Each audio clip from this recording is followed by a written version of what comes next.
Quand on parle d'emploi de jeunes ou bien de taux-emploi, les principaux acteurs, en fait, ce n'est pas le gouvernement, ou bien ce n'est pas Orabank ou toute autre institution financière de la place, mais c'est d'abord et avant tout les jeunes. Parce que c'est les jeunes qui comprennent qu'ils doivent se prendre en charge. Et pour se prendre en charge, cela demande de cultiver un certain nombre de valeurs que je m'en vais leur rappeler. C'est d'abord l'envie de se prendre en charge, de se sortir d'une certaine situation qui n'est pas facile. Et c'est un pas qui n'est pas du tout aisé. Parce que, bon, on connaît la culture dans laquelle nous évoluons, tout doit venir des autres. Et on ne comprend pas qu'on doit faire d'abord soi-même un effort sur soi pour pouvoir avancer.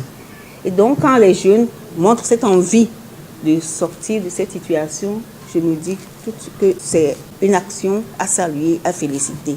Donc, je voudrais vraiment vous féliciter, vous tous qui avez compris cela, vous qui êtes allés à l'information, vous qui avez accepté de se faire accompagner, parce qu'il y a eu tout un accompagnement technique, et aujourd'hui, on est peut-être vers la fin de cet accompagnement-là, puisque ce dont vous aviez besoin, c'est avoir ces financements pour pouvoir démarrer votre entreprise. Donc, je voudrais vous féliciter. Et je voudrais également vous convier à beaucoup de dévouement, beaucoup de détermination. Je voudrais vous convier à un dépassement, à une rigueur de vie et de discipline. Parce que je vous assure que même si le Fayège vous apporte cet accompagnement technique, même si Orabank vous donne des ressources, si vous n'avez pas ces valeurs-là, vous n'allez pas réussir. Et ça, c'est important, cette discipline, cette rigueur que vous devez vous imposer. Vous vous êtes donné des objectifs, vous avez une vision, vous avez soumis un plan d'affaires. Vous devez vous en tenir à cela. Et quand vous avez pris des engagements aussi, vous devez les respecter. Pour montrer à Orabank qu'elle a eu raison d'investir en vous. Elle a eu raison de croire en vous. Pour montrer à l'équipe du Fayège qu'elle a eu raison de croire en vous. Et qu'à travers vous, à travers votre réussite, on peut accompagner d'autres jeunes. Mais si vous ne respectez pas votre engagement, c'est-à-dire que quand vous n'êtes pas discipliné, vous n'êtes pas rigoureux, je vous assure que même les 200 que nous comptons faire avec Orabank, nous n'allons pas les faire. Donc vous êtes des pionniers avec Orabank et j'espère que vous allez démontrer qu'on a eu raison de croire en vous. On ne veut pas juste accompagner 100 jeunes ou 200 jeunes, puisque nous savons qu'ils sont des dizaines de milliers à attendre cet accompagnement. Nous voulons tous les accompagner tous, mais tout dépendra de vous, de votre réussite. Je veux que dans quelques mois, qu'on me dise, chaque jeune a pu créer au moins 10 emplois. Et c'est possible. On m'a rapporté tout à l'heure, quand je faisais le point avec Madame Mividor, que le jeune entrepreneur qui fait du Tekenkeliba, aujourd'hui emploie 50 autres jeunes, dont 50 permanents et 50 qui sont temporaires. Et ces jeunes-là, il a commencé il y a juste quelques années, peut-être 2 ans, 3 ans, pas plus. 18 mois, vous voyez. Et ce jeune, aujourd'hui, a pu créer 50 emplois. Et je suis sûre qu'à cette allure, ils vont en créer une centaine. C'est ça que nous souhaitons à chacun d'entre vous. Vouloir, c'est pouvoir. Soyez ambitieux, mais aussi donnez-vous les moyens de votre ambition.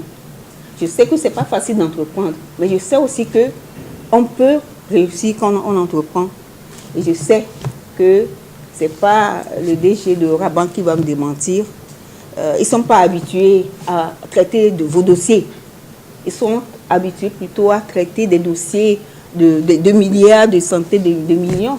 Mais si aujourd'hui, ils acceptent de travailler avec vous, c'est parce qu'ils ont vu quelque chose qui est en train de changer dans le tissu économique du Togo. Ils se disent, oui, on peut investir en vous parce que vous êtes les entreprises, les grandes sociétés de demain. Et demain se construit à partir d'aujourd'hui. Je vous souhaite vraiment d'être ambitieux et de vous donner les moyens de cette ambition. Et les moyens de cette ambition, c'est ce que je viens de vous dire. Soyez toujours dévoués, déterminés, qu'il y ait un dépassement de soi. Devant les difficultés, vous en aurez toujours. Soyez toujours forts. Et je sais que le Fayège sera là pour vous accompagner parce que le Fayège a reçu mission du gouvernement de réussir cet accompagnement-là. Donc, en amont comme en aval, ils seront toujours là pour vous aider. Donc, n'hésitez pas à demander cet appui-là, parce que c'est pour vous que le FAEJ existe. C'est pour vous que nous sommes là. Mais ce que nous ne voulons pas, c'est des échecs qu'on ne peut même pas comprendre. Puisque tout est là, tout le dispositif est là pour vous apporter l'accompagnement technique qu'il faut pour que vous puissiez réussir votre ambition, ce que vous vous êtes donné comme ambition. Je voudrais vraiment vous souhaiter bonne chance. Et en votre nom, je voudrais une fois encore remercier Aura Bank qui a su comprendre que dans le cadre de sa responsabilité sociale, elle doit faire des efforts aux côtés du gouvernement togolais pour que nous puissions être plusieurs à lutter durablement contre le chômage, à créer des opportunités d'emploi pour les jeunes, à accompagner les jeunes à créer leur propre emploi et surtout, à faire en sorte que nous puissions dire que dans notre pays, enfin, nous avons trouvé la voie pour l'emploi, pour l'auto-emploi des jeunes dans notre pays. Je voudrais aussi saisir l'occasion pour inviter toutes les autres institutions financières de la place à leur emboîter le pas. Ce ne sera pas seulement Aura Bank, ce ne sera pas seulement UTB. Aujourd'hui, vous êtes une vingtaine. Demain, je veux que ce soit des milliers de jeunes qui bénéficient de cet accompagnement. Et il faudrait qu'on soit plusieurs là-dessus. Et donc, j'espère que d'autres institutions financières de la place leur emboîteront le pas pour que nous puissions créer l'impact que nous recherchons, c'est-à-dire augmenter les sources de création de richesse dans notre pays, augmenter les sources de création d'emplois dans notre pays.